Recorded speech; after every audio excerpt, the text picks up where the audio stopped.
On February 3rd, 1943, the SS Dorchester was torpedoed by a German U-boat in the icy North Atlantic.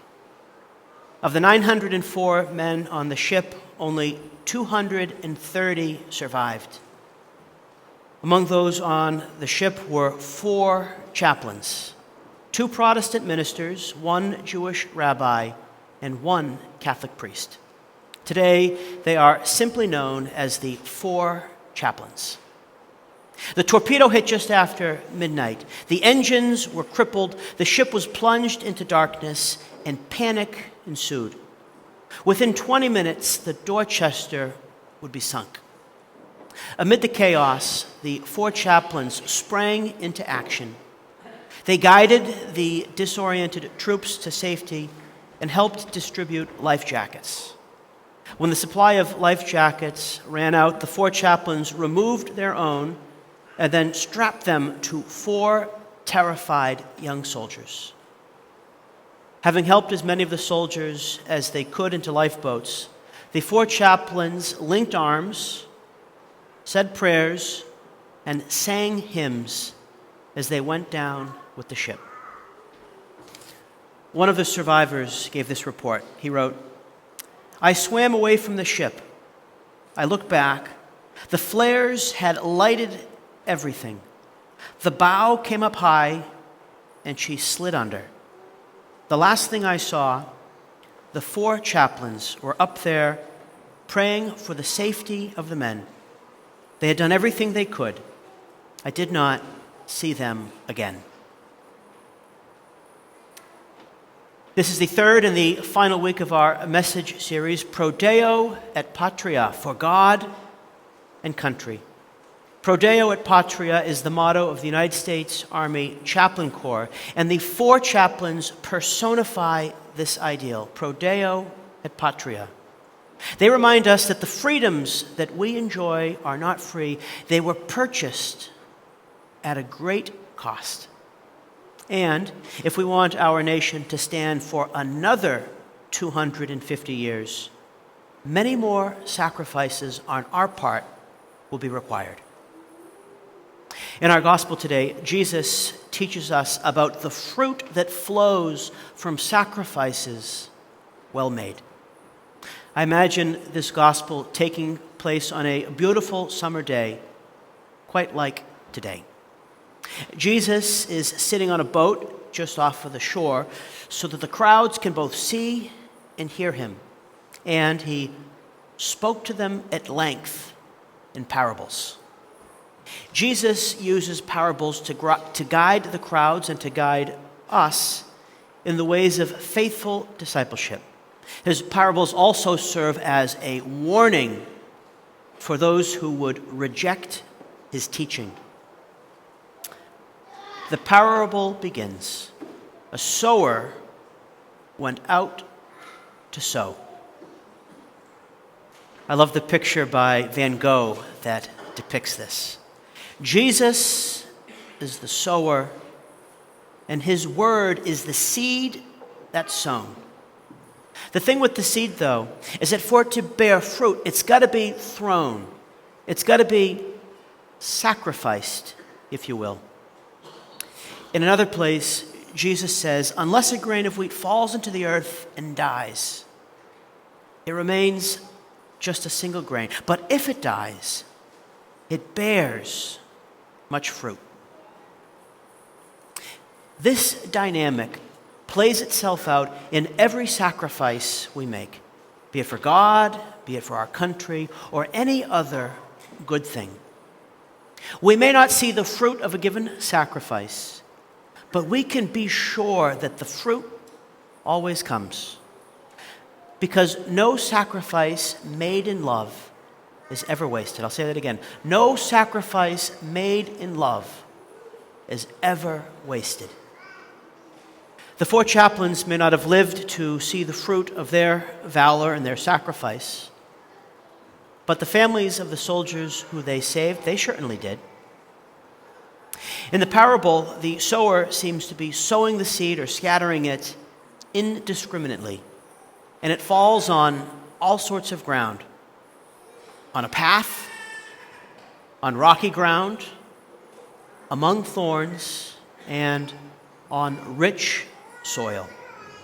This might seem like a waste, but it shows us that God is always interested in us because the ground represents us. And at times, we're not the most fertile. We could be that part that's on a path. And this is when we are unresponsive to the call of Jesus. We can think of this path as being paved with asphalt because not much is going to grow there. If we don't give ourselves time to spend with God in prayer, where we can listen to his voice and discern what he wants for us, we're going to be on that path. Second, there's the rocky ground. This is when we hear God's word with initial enthusiasm, but not having commitment. We fall away at the slightest trouble. Maybe you get fired up after reading a good spiritual book or having a spiritual experience or maybe even coming to a great mass or jumpstart, and you feel inspired. But because you don't build a strong relationship with Christ and you don't commit to following him in your life, when the moment things get difficult, maybe life throws you a curveball or something in the church upsets you, well, then you just fall away. And those are the times when we're among thorns. These are the things that choke us, like worldly worries or attachment to possessions. It's like getting caught up in pursuing the next best thing, be it a job promotion, a spot on the team, a bigger house, a better car, or your next big trip. It could also be getting distracted or consumed by things like the news, politics, celebrities, or any other rabbit hole that we might happen to fall down.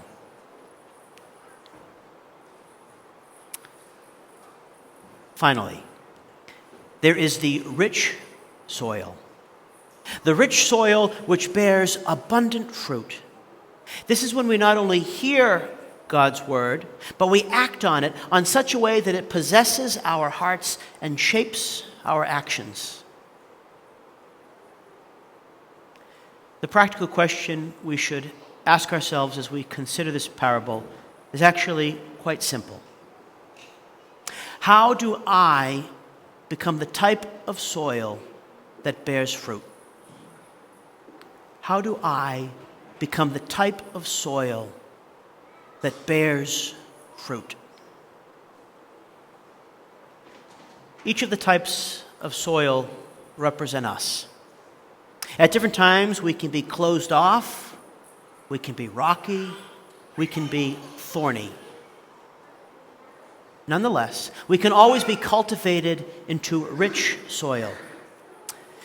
To see how this is possible, I'd like to lift up an example of a woman from Philadelphia, Katharine Drexel. Katharine was born into one of the wealthiest families in the United States at her time. And after the untimely death of her father and stepmother, she inherited millions. Instead of becoming engrossed in social status and high society, she began to serve the poor, especially Native and African Americans. In 1886, she was on a tour of Europe, and she got the opportunity to meet Pope Leo XIII. And if you're keeping count, that's one Leo before the one we have now. Katharine knelt before Pope Leo, and she boldly asked him to send missionaries to the United States to work with the Native and the African Americans. Pope Leo turned the tables, and he gave her this response. He said to her, "Why don't you become the missionary? Why don't you become the missionary?" It said she was physically pulled back when she heard these words and became ill. But ultimately, Katharine would renounce everything that she owned, and she would dedicate it all to the missions she served. Katharine founded a religious order, a university, more than 60 schools and more than 50 missions. She died at the ripe old age of 96, and she was canonized a saint by Pope St. John Paul II. Like the Four Chaplains, St. Katharine Drexel gave everything. And that's the key to becoming the type of soil that bears fruit. You gotta give of yourself. There's no substitute. To be the rich soil, you gotta give of yourself. But before you can give everything, you just gotta give something. And this happens in the little, ordinary events of daily life.